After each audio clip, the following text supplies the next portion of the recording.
Thanks for tuning in. Today we're going to be reviewing the Oakley Encoder Strike Vented cycling sunglasses. The new Encoder Strike Vented sunglasses that we have here are the latest addition to the Encoder family and add vents along the top for better ventilation while riding. Packaging wise, you can see very simple, just a black cardboard box with the Oakley logo.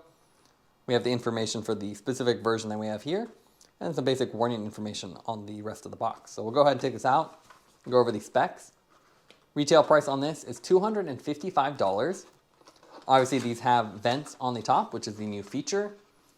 You have unobtainium ear socks and nose pad material, which is that soft rubber material that avoids pressure points and is very easy to adjust. As with all of the Oakley sunglasses, you get the Prizm Lens Technology, so they have specific lens colors for everything from road cycling, mountain biking, to even tennis. So you can really find the one that's right for you. You also have the O-Matter frame, so it's a lightweight bio construction that's really durable as well. The other nice thing about this is you have that curved lens, so you actually have a lip along the top and a little bulge around the nose pad.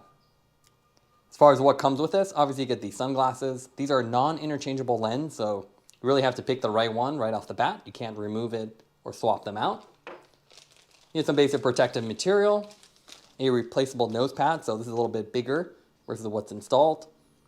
You have a soft carrying bag, as well as a hard carrying case for traveling. And you can see it fits the sunglasses really well, as well as a little lens information pamphlet on the inside. Now let's take a look at the weight of the sunglasses.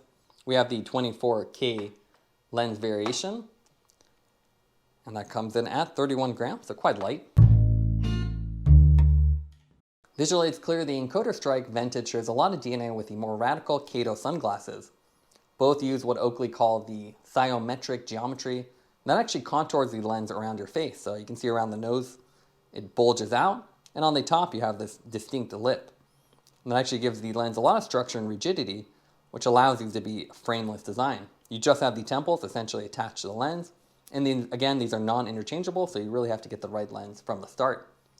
These are offered in 7 lens and frame combinations for nearly any type of use. The flashier ones are the Prizm Sapphire with a blue finish and a black frame, Prizm Jade with a green frame, and then Prizm Road with the black frame. We have the 24K gold lens, which actually used to be an exclusive limited time feature and now appears to be in a lot of the Oakley sunglasses options.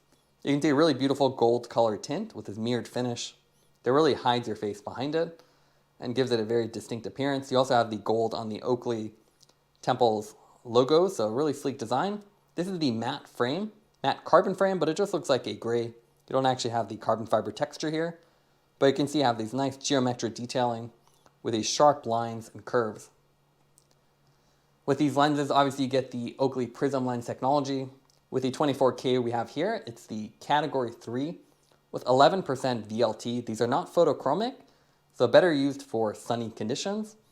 And they have a bronze base color, which provides a unique tint, and it's better for road cycling, so it really brings out gray colors or potholes on the road.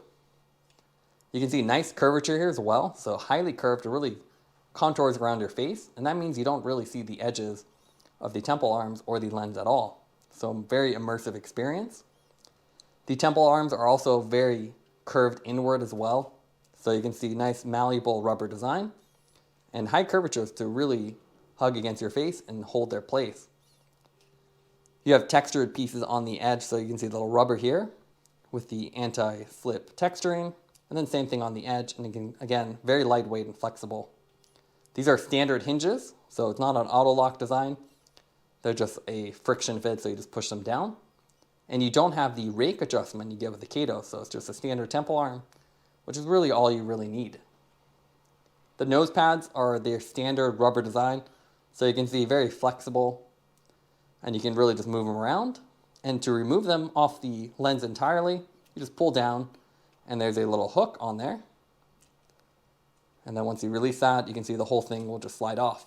You have 2 versions of these, so you can swap them out and pick the one that works with you. The hooks are directly bolted into the lens itself, so there is no separate piece here, which is a nice feature. Now let's take a look at these sunglasses on the road. As you can see here, they're very attractive sunglasses.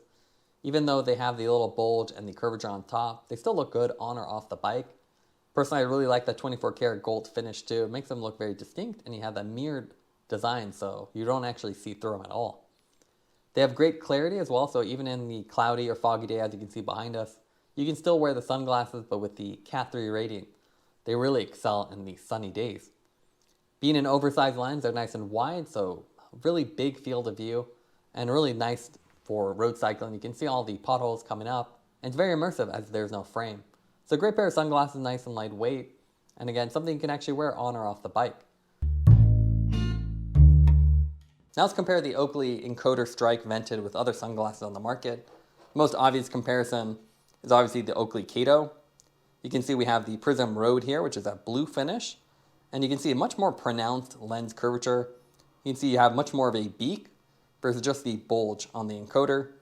Very similar designs otherwise, while the Kato is just a little bit more polarizing with the sharper and longer lens and that more bulging shape. Obviously with the encoder you get the nice vents along the top, which do help and give it a little bit more a sporty look. The other difference here is between these two, you don't get the rake adjustment. So with this one you actually have 3 positions to adjust the temple arms, while the encoder just has a standard straight temple arm. It's a minor feature that I think most people don't actually use, but it's cool and adds a little bit more premium features to the expensive Katos. So I really like the encoder. It's a great option if you want that design, but a less polarizing finish.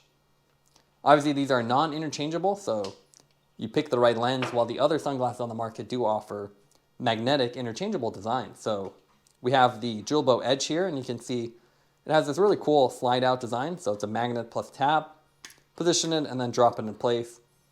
These have a full frame, so you can actually see it's not a one-piece frame. It actually has a full frame around it, while the encoder is a frameless design with just the lens and then temple arms attached to it. There are a lot of different variations on the market too. You can get similar gold finishes like the Roca Matador Air we have here. Semi-frameless, so the bottom is open while the top has a frame. Similar gold finish, while the Oakley is a little bit more gold-like with a mirrored finish. You can see the Roca is also smaller, so the lens on here looks a little bit bigger and wider than the Roca, but otherwise similar designs. If you want something more affordable, the Tifosi Rail is a good option. So similar profiles. Obviously you don't have the lip on the top, but you just have a flat shield design. This thing is half the price of the Oakley at under $100. You can easily buy lenses that cost less than the lens of the Oakley. Shimano also has quite a few options coming out on the market, which is pretty cool. So again, very similar designs. This almost looks more like a Sutro versus the encoder, but nice smooth curves. And this also has a magnetic lens attachment, which is pretty cool, and only a top frame. Now let's go over the pros and cons for the Oakley Encoder Strike Vented sunglasses. What we like about them is that they have restrained styling. They're still distinct, but not as polarizing as the Kato model. Also, the Prizm lenses have excellent clarity, so really good color distribution, and a lot of treatments on them to prevent them from fogging or getting scratched. You also have flexible temples and nose pads, which means you can get a really customized fit and make them comfortable for long days on the saddle. The main negative with these sunglasses and a lot of Oakley models is that they're very expensive, so you're definitely paying a premium for the brand. Taking everything into account would give these sunglasses a 9.1 out of 10. It's a nice subtle styling with crisp optics. Thanks for watching this review. Don't forget to like and subscribe. You can see more content from us on our website at thesweetcyclist.com, as well as follow us on Instagram at thesweetcyclist. This is The Sweet Cyclist reminding you to enjoy the ride.